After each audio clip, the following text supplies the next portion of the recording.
जिंदगियों की तलाश में रेस्क्यू ऑपरेशन चलाया जा रहा है। सेना, एनडीआरएफ, एसडीआरएफ की टीम मुस्तैदी से हादसे वाली जगह पर डटी हुई है। हेलीकॉप्टर से लोगों का रेस्क्यू ऑपरेशन किया जा रहा है। आपको रिपोर्ट में दिखाते हैं।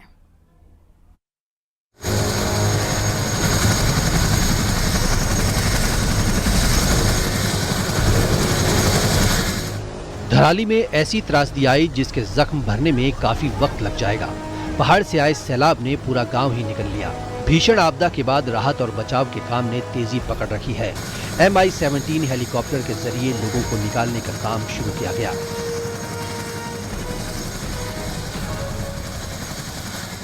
हरसिल और धराली में जो लोग फंसे हुए हैं उनको एक एक करके लाया जा रहा है। आप देख सकते हैं कि हेलीकॉप्टर अभी जो धराली में फंसे हुए लोग थे उनको हेलीकॉप्टर यहाँ पर लेकर पहुँच रहे हैं और यहाँ से उनको उनके गंतव्य के लिए भेजा जा रहा है। कई लोग जो बीमार हैं उनको फर्स्ट एड यहाँ पर दिया जा रहा है और उसके बाद उनको डिस्ट्रिक्ट हॉस्पिटल या फिर जिसकी जैसी स्थिति है, यदि कोई गंभीर है तो उसको हायर सेंटर भेजा जा रहा है। कल जब रेस्क्यू ऑपरेशन सबमिट हुआ तो पूरे दिन भर 372 लोगों को हरसिल से निकाला जा चुका था, जिनमें कुछ स्थानीय लोग थे, कुछ यात्री थे। उत्तरकाशी में गंगनानी से 3 किलोमीटर आगे पुल के ध्वस्त होने से रास्ता बंद है। SDRF की टीम ने रोप की सहायता से पुल बनाने की सामग्री पहुंचाई ताकि पुल का निर्माण शुरू किया जाए। BRO और PWD के इंजीनियरों और मजदूरों को रस्सी की मदद से नदी के सुरक्षित रास्ता पार करवाया गया।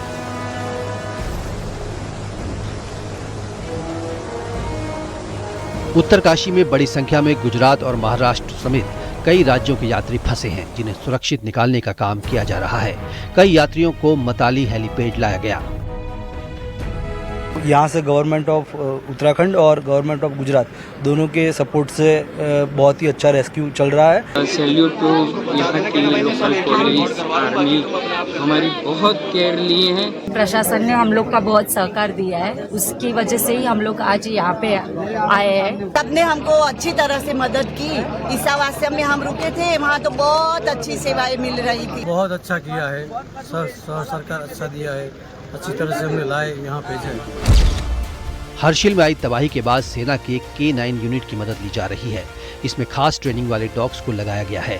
सेना ने हेलीकॉप्टर के जरिए इन्हें मौके पर भेजा। इस कार्रवाई के दौरान हम नई इक्विपमेंट, नई टेक्नोलॉजी का भी इस्तेमाल कर रहे हैं, जिसमें ग्राउंड पेनिट्रेटिंग रडार का इस्तेमाल किया जा रहा है दबी हुई डेड बॉडीज को निकालने के लिए। और इसी के साथ साथ कुछ नई ग्राउंड पेनिट्रेटिंग रडार जो हीट सिग्नेचर और ह्यूमन सिग्नेचर को डिटेक्ट कर सकता है जमीन के अंदर, उसका भी इस्तेमाल किया जा रहा है। धराली आपदा में कितने लोग लापता हैं, इसका कोई आधिकारिक आंकड़ा सामने नहीं आया है, लेकिन अपने परिजनों की तलाश में कुछ लोग भी पहुंचे हैं। बिहार के चंपारण से विवेक अपने बहनोई की तलाश में उत्तरकाशी के हेलीपैड पर पहुंचे।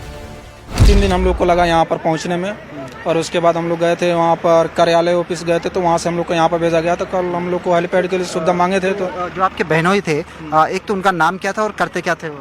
उनका नाम था रामाधार कुशवाहा और वो काम करते थे राजमिस्त्री का।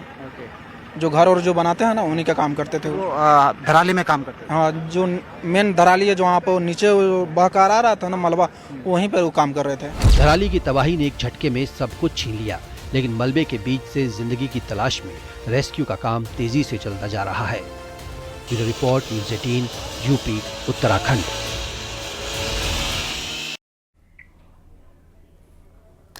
पहाड़ों पर तो बारिश मुसीबत का सबब बनी हुई है, वहीं मैदानों में भी पानी ने डेरा जमाया हुआ है। नदियों में आए उफान की वजह से सैकड़ों गांव बाढ़ के आगोश में हैं, तो यूपी में कई जिलों में बाढ़ देखी जा रही है, जिससे लोग काफी ज्यादा प्रभावित है। आपको रिपोर्ट में दिखाते हैं।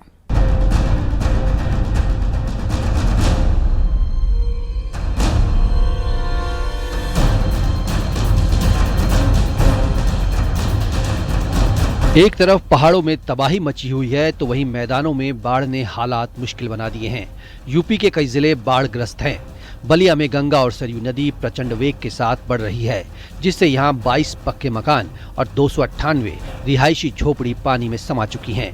कई प्राइमरी स्कूल डूब चुके हैं, जिससे पढ़ाई में भी दिक्कत आ रही है। राहत टीमों की तैनाती कर दी गई है। हमारे प्रसिद्ध विद्यालय भी प्रभावित हुए हैं। कुल अभी तक 78 प्रसिद्ध विद्यालय ऐसे हैं जिनमें पानी है और इस वजह से वहाँ के प्रसिद्ध विद्यालयों को बंद कर दिया गया है। और वहाँ छुट्टी घोषित कर दी गई है और सभी स्थानीय वासियों से अनुरोध किया गया है कि वो अपने बच्चों को बाहर न भेजें, जिससे कोई दुर्घटना न होने पाए। बहराइच में बाढ़ से हालात खराब हैं।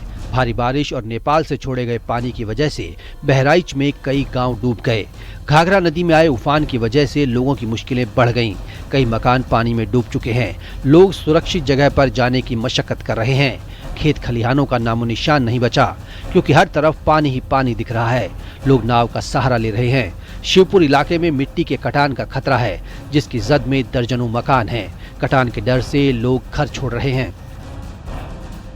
पूरा जो इलाका है यहाँ पर दर्जनों घर हैं जो डूबे हुए हैं बाढ़ के पानी में, और लोगों को रहने के साथ साथ सबसे बड़ी जो दुश्वारियां हो रही है वो खाना बनाने की हो रही है, ताकि अपने बच्चों को 2 टाइम की रोटी नहीं दे पा रहे हैं वो लोग, जानवरों के लिए चारा नहीं ला पा रहे हैं। तमाम तरह की जो परेशानियां हैं वो इस वक्त यहाँ पर है, और इनकी मांग है कि अधिकारी हमको सहूलियत दे और हमें जो राहत मिलती है वो पहुंचाई जाए। राहत सामग्री जो आती है, जो मिलती है, उसमें कुछ को मिलती है, कुछ को नहीं मिलती है। जौनपुर में गंगा के उफान के बाद अब गोमती नदी ने भी अपना रौद्र रूप दिखाना शुरू कर दिया है। नदियों के आसपास रहने वाले लोगों को पानी डरा रहा है। गोमती तट के ग्रामीण इलाके में बाढ़ का खतरा मंडरा रहा है। प्रशासन ने नाव चलाने पर पूरी तरह से रोक लगा दी है। बाबा गोमतेश्वर महादेव मंदिर आधा डूब गया है। कम 15 फीट बढ़ गया। आज के डेट में 15 फीट पानी ऊपर आ गया है।